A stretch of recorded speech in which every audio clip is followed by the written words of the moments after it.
Welcome back to another technical deep dive here in the debug zone. Today we're tackling a big question and breaking it down with insights from other users. Hopefully this clears up some misconceptions and helps you get the answer you need. So buckle up, stay a little curious, and let's jump right in.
And that's a wrap.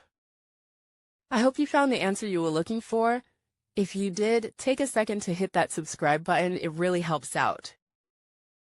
And let me know in the comments which solution worked best for you. See you next time in the debug zone.